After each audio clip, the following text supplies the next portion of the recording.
प्यारे बच्चों, नवदीप सर की तरफ से आप सभी को नमस्कार। तो देखिए प्यारे बच्चों, अपने आज जो डिस्कस करेंगे, जैसा कि मैंने आपको जो टेलीग्राम चैनल है उस पर भी बताया था कि जो बीएससी है, बीएससी ऑनर्स है और या फिर बीएससी प्लस बीएड है, इन तीनों कोर्स में क्या फ़र्क है। ठीक है, वो अपने जानने की इसमें ट्राई करेंगे जो आज की वीडियो है। तो उसके लिए मैंने ये परफॉर्मा सारा तैयार किया हुआ आपके सामने है ये सारा कुछ। ठीक है, मेरी यानी कि जो नज़र है वो कंप्यूटर स्क्रीन की तरफ रहेगी। इस कारण क्या है, आप ऐसे मत समझना कि सर हमसे नज़र मिला के बोल ही नहीं रहे हैं, क्योंकि ये मोबाइल पर रिकॉर्डिंग नहीं है, कंप्यूटर पर रिकॉर्डिंग है। तो इस कारण आपको अच्छे तरीके से समझना है। तो देखो कुछ पॉइंट हैं, ठीक है, कुछ पॉइंट लेकर चल रहा हूं मैं।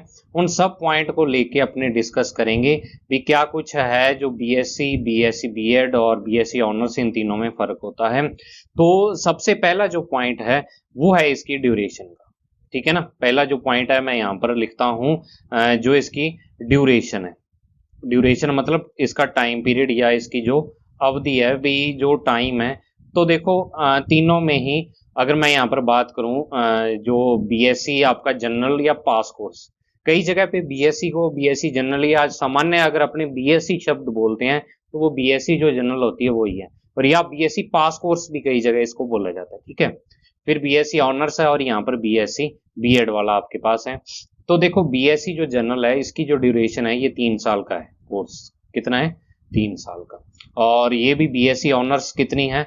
ये भी 3 साल की है। लेकिन जो बीएससी प्लस बीएड है इसका जो टोटल टाइम पीरियड है वो 4 साल का है, 4 ईयर्स का है इसका। इसमें 3 ईयर्स में आपकी क्या होती है? बीएससी होती है। ठीक है, और 1 ईयर में आपकी क्या होगी? बीएड होगी यहाँ पर।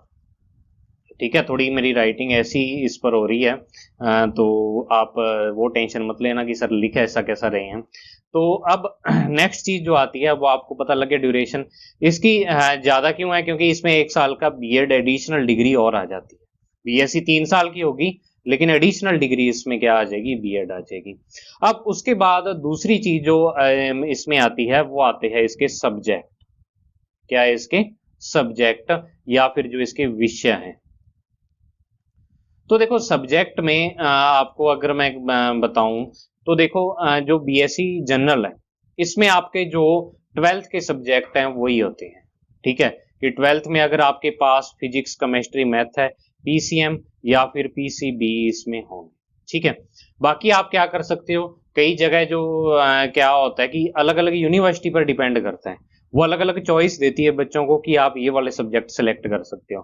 तो जिस यूनिवर्सिटी में आप एडमिशन ले रहे हो उसके अकॉर्डिंग भी सब्जेक्ट चेंज होते रहते हैं। ऐसे नहीं मेरे कहने से कुछ होगा, जो यूनिवर्सिटी है आपकी उसके अकॉर्डिंग भी। तो देखो केमिस्ट्री की जगह कई जगह कंप्यूटर मिल जाता है, जैसे हमारे यहाँ पर जो मैं रहता हूँ हनुमानगढ़, बीकानेर यूनिवर्सिटी यहाँ पर लगती है, एमजीएसयू महाराजा गंगा सिंह, तो वहाँ केमिस्ट्री की जगह आप कंप्यूटर भी रख सकते हैं। ठीक है, इसी तरह जो बायो वाले हैं, बायो वालों के लिए यहाँ पर ऑप्शन होता है, जैसे आप वो फिजिक्स नहीं रखना चाहते तो फिजिक्स ना रखें, केमिस्ट्री और उनके लगे एक बोटनी हो जाता है।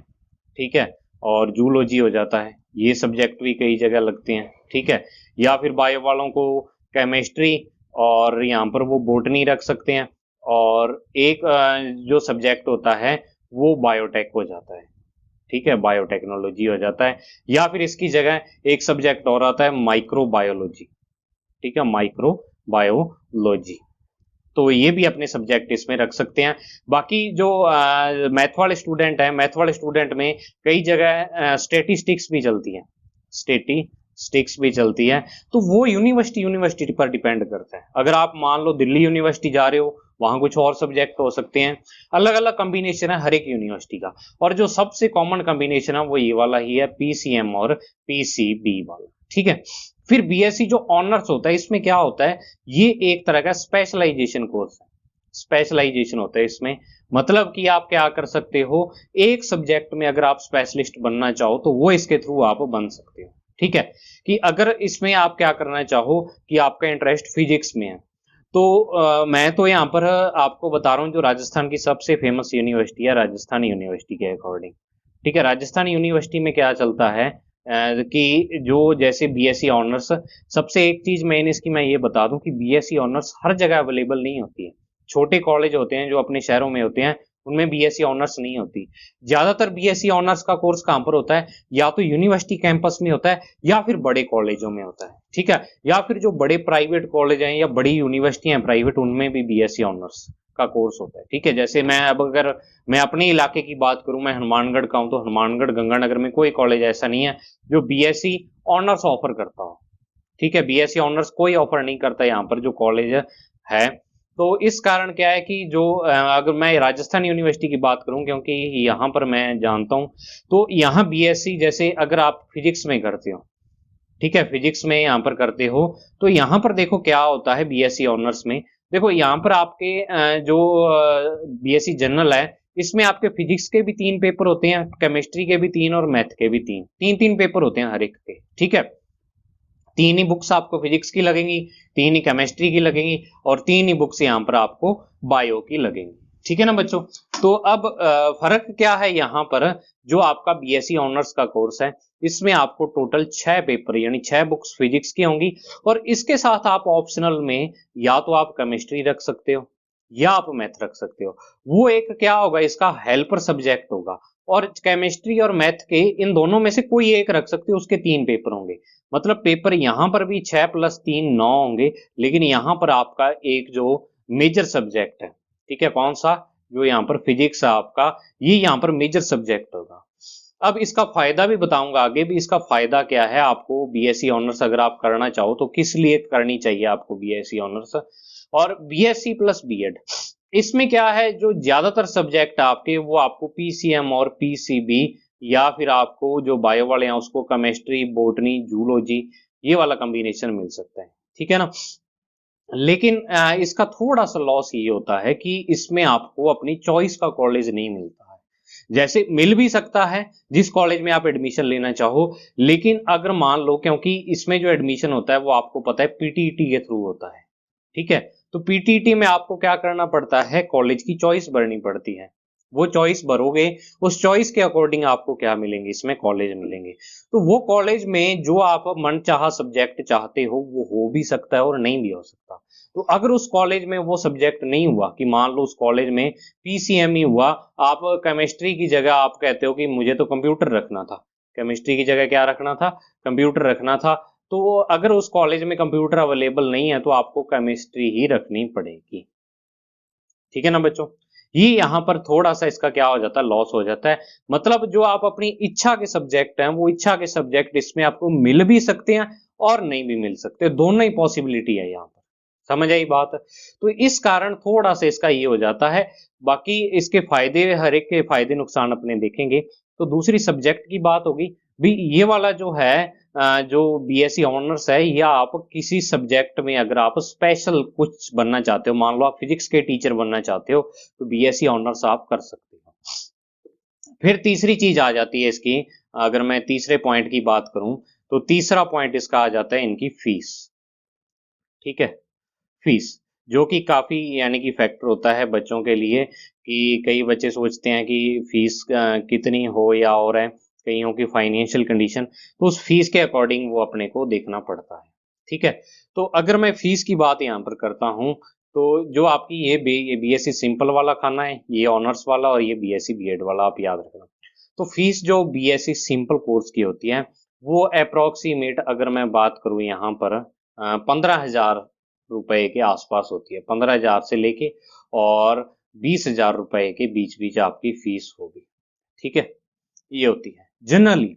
बाकी ये कॉलेज दर कॉलेज चेंज होती रहती है। अगर मान लो कि आप जैसे दिल्ली में जैसे कॉलेज हैं, कई बड़े कॉलेज हैं, या फिर कोई आप प्राइवेट यूनिवर्सिटी में ले रहे हो, तो वहां पर 50,000 तक भी हो सकती है, वो उस पर डिपेंड करता है। लेकिन जनरली है जो अपने राजस्थान की यूनिवर्सिटी है, जैसे एमडीएसयू अजमेर वाली है, ब्रिज यूनिवर्सिटी है, भरतपुर वाली है, उसी तरह से उदयपुर वाली यूनिवर्सिटी है, बीकानेर वाली है, इन सब में जो जनरल फीस है ना, वो मैं आपको बता रहा हूँ, अप्रोक्सीमेट अंदाजा ये है 15 से 20 हजार रुपए आपकी फीस लगेगी प्राइवेट कॉलेज में। गवर्नमेंट में तो कोई फीस ही नहीं लगती, गवर्नमेंट में तो फीस लगनी हो तो वो लगभग अप्रोक्सीमेट 1,000 रुपए होती है जो उनकी फॉर्म फीस है। कुछ प्रैक्टिकल 2,000 रुपया वहां गवर्नमेंट में लगेगा, प्राइवेट कॉलेज की मैं बात कर रहा हूँ। फिर इसमें जो आती है ऑनर्स की जो फीस होती है, देखो अगर आप करते हो राजस्थान यूनिवर्सिटी से, ठीक है, अगर तो आप राजस्थान यूनिवर्सिटी, क्योंकि मुझे राजस्थान यूनिवर्सिटी का पता है, तो यहाँ पर तो आप मान सकते हो 8 से लेके 10,000 रुपए तक का खर्चा हो सकता है। ठीक है, कुछ हॉस्टल का और सब कुछ है, लेकिन 8 से 10,000 रुपए मैं अप्रोक्सीमेट मान लूँ, क्योंकि मैंने अप्लाई किया था 2010 में। तब वो यहाँ पर कह रहे थे कि जो आपकी फीस है वो लगभग 2-3 हज़ार रुपए है, तो मैं उसके हिसाब से आपको बता रहा हूँ। और जो प्राइवेट कॉलेज होते हैं, प्राइवेट कॉलेज इसमें कई कॉलेज हैं, जैसे अगर बात करूँ मैं, दिल्ली में हिंदू कॉलेज है, सेंट स्टीफन कॉलेज है, जयपुर में भी स्टीफन कॉलेज है, ठीक है? तो वहाँ पर जो फीस होती है इसकी, वो अप्रोक्सीमेट 40 से लेके 50,000 तक होती है। और कई जगह जैसे सेंट स्टीफन कॉलेज की कल मैंने देखी थी, जो दिल्ली में सेंट स्टीफन कॉलेज है, उसकी 1,10,000 रुपए थी। ठीक है ना? इतनी थी। तो ये कॉलेज दर कॉलेज चेंज होती रहती है। अगर प्राइवेट में लेते हो एडमिशन, तो मैं अप्रोक्सीमेट अंदाजा बताता हूँ आपको, 40 से 50,000 रुपए इसकी फीस होती है। ठीक है? बाकी चेंज भी हो सकती है, अगर कोई गवर्नमेंट है तो वहां पर 5-7 हजार 10,000 भी लग सकता है। इसकी कोई यानी कि वो नहीं है। बाकी ये जनरली इसकी फीस है। और इसकी जो फीस होती है, इसकी फीस आपको दो पार्ट में देनी पड़ती है। 5,000 पीटीईटी के थ्रू जो आप एडमिशन लेते हो, और बाद में 22,000।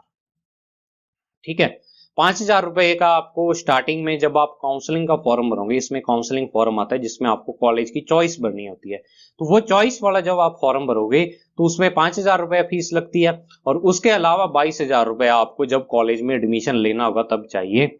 अब फायदा क्या है देखो, इसमें आप फीस क्या है, किस्तों में दे सकते हो। ठीक है, फीस आपकी किस्तों में जा सकती है। मतलब कि यहाँ पर आपको ऐसे 15,000 देनी है तो 5-5 हजार कॉलेज वालों को आप दे सकते हो। यहाँ पर भी हो सकता है, लेकिन यहाँ पर आपको जो फीस है वो एक साथ देनी पड़ती है। सारी फीस आपको कंप्लीट एक साथ ही देनी पड़ेगी यहाँ पर। समझ आई बात?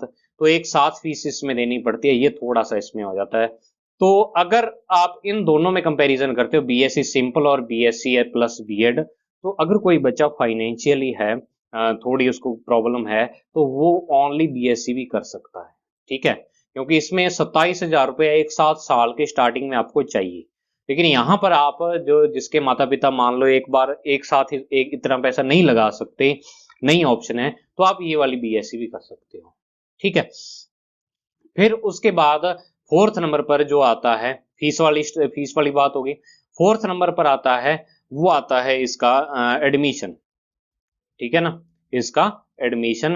तो देखो, जो ये वाला एडमिशन आप, मैं थोड़ा सा पेन छोटा कर लूं यहाँ पर। एडमिशन है जो बीएससी वाला, सिंपल बीएससी है, इसमें आप डायरेक्ट एडमिशन ले सकते हो। ठीक है ना, डायरेक्ट एडमिशन यहाँ पर हो सकता है आपका। आपको कुछ नहीं, गवर्नमेंट कॉलेज जो होते हैं, गवर्नमेंट कॉलेज में तो यहाँ पर मेरिट बेस पर होता है, लेकिन गवर्नमेंट कॉलेज में भी इजीली मिल जाता है, क्योंकि गवर्नमेंट कॉलेज से कोई करता नहीं है जल्दी, तो 60-70% वाला बच्चा भी आराम से सिलेक्ट हो सकता है। लेकिन अगर अपने बात करें, जैसे महाराजा कॉलेज है जयपुर, राजस्थान यूनिवर्सिटी के अंदर आता है, तो वहां पर तो मेरिट भी चली जाती है, इसकी 90% भी चली जाती है। ठीक है, तो गवर्नमेंट कॉलेज में तो मेरिट बेस पर, और प्राइवेट में आप डायरेक्ट आप एडमिशन यहाँ पर ले सकते हो। ठीक है, प्राइवेट में आप डायरेक्ट एडमिशन ले सकते हो, और इसमें सब्जेक्ट भी आप अपनी चॉइस का ले सकते हो। कोई भी कॉलेज आप अपनी इच्छा के अकॉर्डिंग चुनकर, वहां पर आपको लगे कि हाँ मेरा सब्जेक्ट इसमें है, तो ले सकते हो। फिर आता है ये वाला जो एडमिशन इसमें बीएससी ऑनर्स में। तो ऑनर्स में या तो मेरिट बेस पर होता है, ज्यादातर कॉलेज मेरिट बेस पर एडमिशन इसका लेते हैं। ठीक है, और कई जो बहुत बड़े बड़े कॉलेज हैं, जैसे हिंदू कॉलेज है, यहाँ पर मैं हिंदू कॉलेज की बात इसलिए कर रहा हूँ, काफी फेमस है। या फिर जैसे यहाँ पर अगर आपने सुना हो, दिल्ली में इंद्रप्रस्थ यूनिवर्सिटी है। ठीक है, इंद्रप्रस्थ यूनिवर्सिटी है वो, तो कई जगह इसका एंट्रेंस भी होता है। ठीक है, दोनों ही इसमें है कि एंट्रेंस भी हो सकता है और मेरिट बेस पर भी एडमिशन हो सकता है, दोनों ही चलते हैं। अब वो कॉलेज, जिस कॉलेज में आप एडमिशन लेना चाहते हो, वो उस पर डिपेंड होगा कि वो एंट्रेंस करवाता है या आपका एडमिशन है वो मेरिट बेस पर लेगा। ठीक है, और इसके जो बीएससी ऑनर्स के हैं, ये फिक्स से कॉलेज हैं, ज्यादा कॉलेज नहीं है, आपको बहुत ही कम जगह देखने को मिलेगी ऑनर्स, तो हो सकता है आपको अपने घर से दूर भी जाना पड़े। और इसमें बीएससी जो सिंपल है, इसमें आपको हो सकता है कि घर के पास वाला कॉलेज मिल जाए।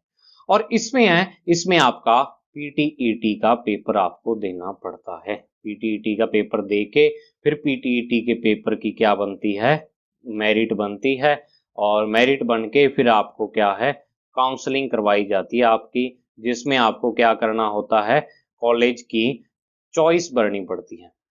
ठीक है ना, कॉलेज की क्या है, यहाँ पर चॉइस भरनी पड़ती है आपको, कॉलेज चॉइस। और उस चॉइस के बेस पर अगर तो आपके जो ये पीटीईटी का पेपर है इसमें नंबर है ज्यादा, तो आपको पहली चॉइस का जो आपने भरा है वो मिल सकता है आपको अपनी चॉइस का कॉलेज। लेकिन अगर आपके नंबर कम है थोड़े, तो फिर आपको थोड़ी दिक्कत हो सकती है।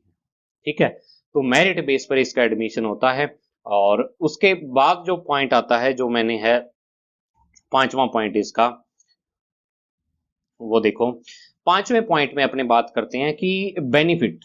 हर एक जो यहाँ पर आपके पास कोर्स है, चाहे वो बीएससी सिंपल है, चाहे ऑनर्स है, चाहे बीएससी प्लस बीएड है, हर एक का बेनिफिट क्या है, अपना अपना बेनिफिट है, अपने अपने थोड़े बहुत लॉस भी हैं उनके, अपने अपने बेनिफिट भी हैं। मैं आपको बेनिफिट हर एक का ही बता देता हूँ। तो देखो, जो सबसे पहली अगर मैं बात करूँ यहाँ पर बीएससी सिंपल की, तो इसमें बेनिफिट है कि आप अपनी मर्जी का कॉलेज ले सकते हो। ठीक है, मर्जी का कॉलेज ले सकते हो, कि मान लो आपके बगल में ही है कोई कॉलेज, वो भी ले सकते हो। आप अपनी इच्छा के सब्जेक्ट ले सकते हो, मर्जी के सब्जेक्ट ले सकते हो, सब्जेक्ट के अकॉर्डिंग आप एडमिशन इसमें ले सकते हो। तीसरा जो बेनिफिट है इसका, वो है फीस कम होती है इसकी थोड़ी। फीस क्या है, कम है, अफोर्डेबल है ज्यादा। ठीक है। और जो इसका थोड़ा सा लॉस है वो ये है कि जो प्राइवेट कॉलेज वाले हैं वो थोड़े क्या है, सस्ते लेक्चरर रख लेते हैं। तो आपको जो एजुकेशन की क्वालिटी है, ठीक है ना, एजुकेशन क्वालिटी है, वो उसका श्योरिटी नहीं होती, उसमें श्योरिटी नहीं होती है यहाँ पर कि आपको एजुकेशन की क्वालिटी मिले या ना मिले, उसका पक्का पता नहीं। कई जगह अच्छे लेक्चरर भी होते हैं लेकिन पक्का नहीं है। ठीक है। फिर आपका जो ये वाला बीएससी यहाँ पर ऑनर्स है, इसका बेनिफिट ये है कि बीएससी ऑनर्स में आप एक सब्जेक्ट, कोई भी आपका जो सब्जेक्ट है, उस सब्जेक्ट में आपका स्पेशलाइजेशन हो जाता है। ठीक है, स्पेशलाइजेशन हो जाता है, तो उस सब्जेक्ट पर जो आपकी कमांड है, वो कमांड क्या है, स्ट्रांग हो जाती है उस सब्जेक्ट पर। मान लो आप फिजिक्स में आपने की, या जैसे मैं तो फिजिक्स का ही हूं, तो फिजिक्स की बात करूंगा। तो फिजिक्स की आपने बात की, तो फिजिक्स पर आपकी कमांड है वो ज्यादा हो जाएगी। कहाँ, तो इधर आपने 3 ही पेपर पढ़ने, और कहाँ यहाँ पर फिजिक्स की 6 बुक आप पढ़ोगे, 6 पेपर दोगे आप, 6 अलग अलग, यहाँ 3 बुक पढ़नी, यहाँ 6 बुक, तो दुगना नॉलेज आपको बढ़ेगा। ठीक है। और यहाँ पर थोड़ा सा क्या है कि लॉस में मैं एक चीज और लिख देता हूँ, यहाँ पर थोड़ा बोझ ज्यादा हो जाता है। ठीक है ना, बोझ ज्यादा हो जाता है। क्योंकि बोझ इसलिए ज्यादा, देखो बोझ वैसे तो सेम ही है दोनों, ठीक है ना, पढ़ाई का वैसे कोई बोझ नहीं होता, लेकिन कई मानते हैं ऐसे, तो इस कारण मैं कह रहा हूँ, समझाने के लिए कह रहा हूँ, मेरी बात को नेगेटिव मत ले जाना कि सर पढ़ाई को बोझ कह रहे हैं, ऐसा मत मान लेना।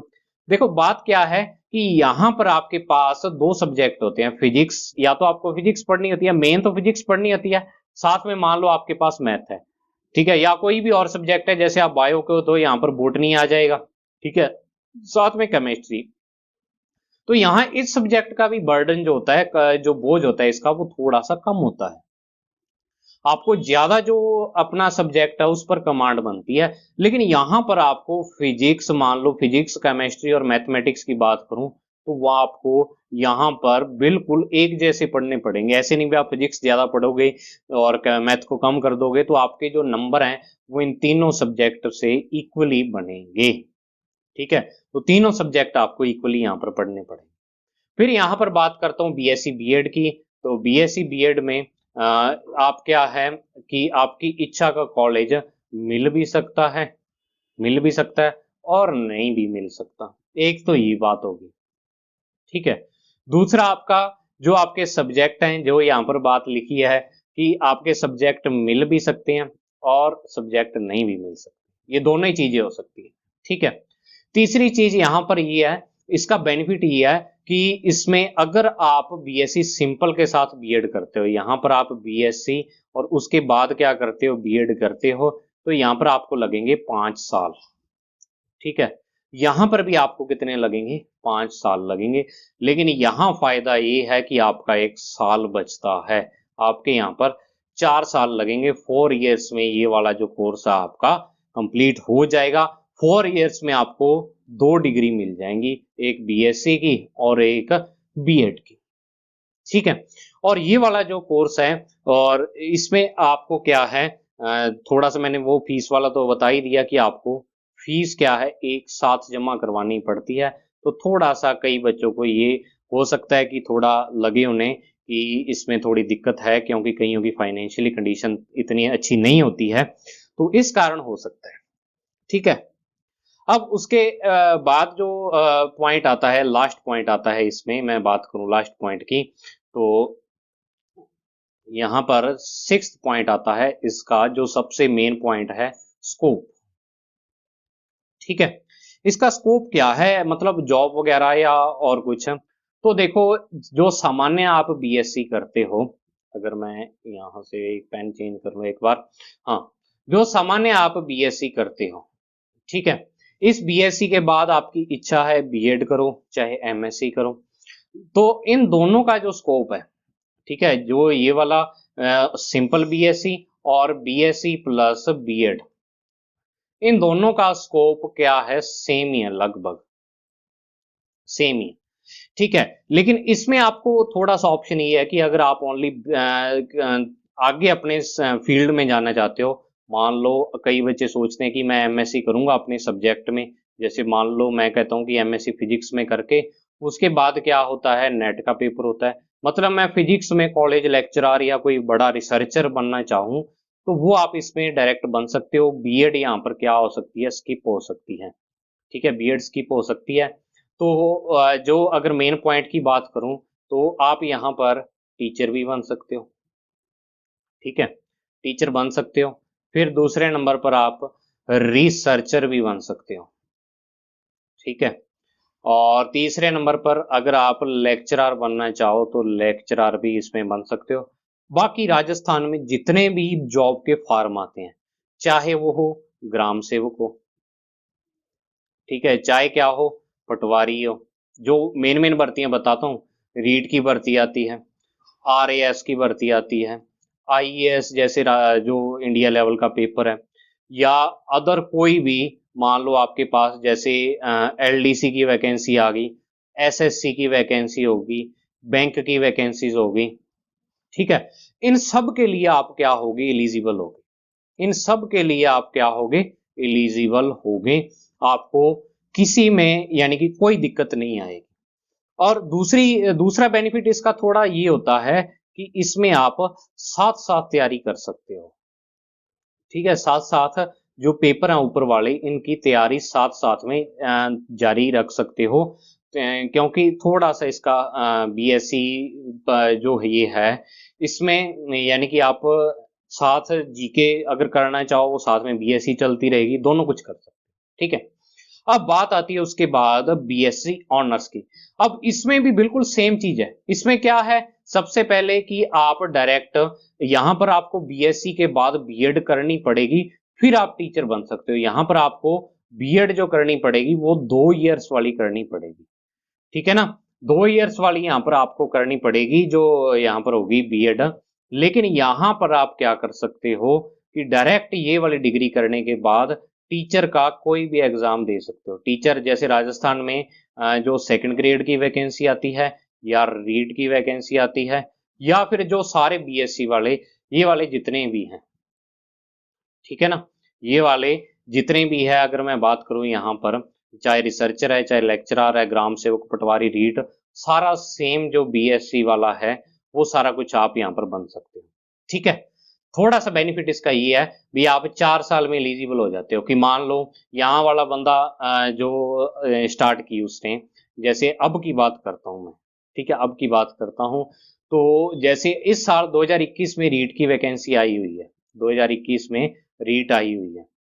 ठीक है। और एक स्टूडेंट है, उसने 2017 में डिग्री स्टार्ट की, तो उसका तो बीएड का अब फाइनल ईयर होगा। लेकिन यहाँ वाले की बीएड कंप्लीट हो जाएगी और वो रीट का पेपर दे सकता है, लेकिन यहाँ वाला नहीं दे सकता, क्योंकि उसकी अभी बीएड ही नहीं पूरी हुई है। ठीक है। तो ऐसा हो सकता है कई बार। ठीक है, वो किस्मत की बात है, मैं ऐसे नहीं कहता कि हमेशा ही ऐसा होगा, किस्मत आपकी। अब बात आती है बीएससी ऑनर्स की। तो ये जो ऑनर्स की डिग्री है, ये मेनली होती है रिसर्चर बनने में।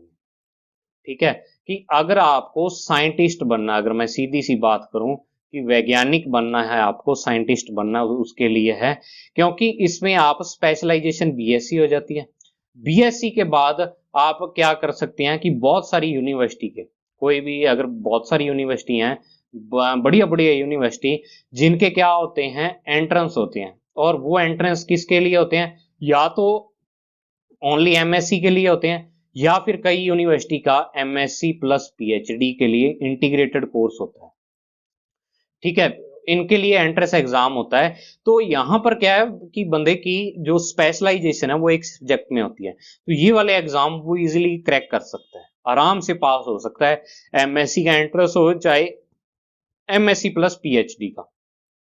ठीक है, तो अब एमएससी करने के बाद वो नेट का पेपर दे सकता है यहाँ पर, और नेट का पेपर अगर क्लियर कर लेता है तो उसको स्कॉलरशिप मिल सकती है, और आगे वो रिसर्च वाला काम क्या है अपना जारी रख सकता है। ठीक है, मतलब कि मेन साइंटिस्ट के लिए है। बाकी इसमें भी आप बीएससी, अगर ऑनर्स, कोई बीएससी ऑनर्स कर भी ली किसी बच्चे ने, और इसके बाद बीएड कर सकता है। ठीक है, एमएससी भी कर सकता है। और जितने यहाँ पर मैंने कोर्स गिनाए हैं, टीचर है, रिसर्चर है, लेक्चरर, ग्राम सेवक, पटवारी, रीट, आईएएस, जितने भी सारे टीचिंग के एग्जाम हैं, अगर आपने बीएड कर ली, टीचिंग के जितने एग्जाम इंडिया में, ऑल इंडिया में आते हैं, उन सब के लिए आप एलिजिबल होगे। और प्लस में जो एसएससी, बैंक और जितने नेशनल लेवल के एग्जाम हैं, चाहे एलडीसी का कोई एग्जाम है, आरपीएससी जैसे लेती है एलडीसी का एग्जाम, अपने यहाँ आरएसएस भी है राजस्थान में, जितने भी एग्जाम है उन सब के लिए आप तीनों में एलिजिबल हो जाओ।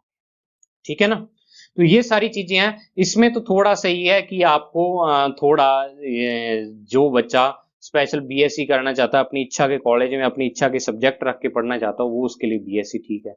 जो रिसर्च के फील्ड में पहले ही जाना चाहता है वो यहाँ से जा सकता है। और अगर बीएससी बीएड करनी है, मतलब ये टीचिंग के लिए स्पेशलाइजेशन हो गया। बाकी ऐसे नहीं भी अगर अपने बीएससी प्लस बीएड कर ली तो आप इन सब एग्जाम के लिए एलिजिबल नहीं होगे, सारे एग्जाम के लिए आप एलिजिबल हो गए यहाँ पर।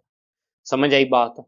तो ये कुछ पॉइंट थे जिसमें आप क्या है कि जो आपने पूछे भी थे कई क्वेश्चन, अगर किसी बच्चे के क्वेश्चन इसमें नहीं भी कवर हुए हैं, हो सकता है कहीं हो के मैंने लेने की ट्राई तो किए क्वेश्चन, तो उनको मैं अलग क्वेश्चन की वीडियो बना के आपके डाउट क्लियर कर दूंगा, क्योंकि ऐसे तो ये वीडियो बहुत लंबी हो जाएगी, लगभग आधे घंटे की वीडियो होने वाली है।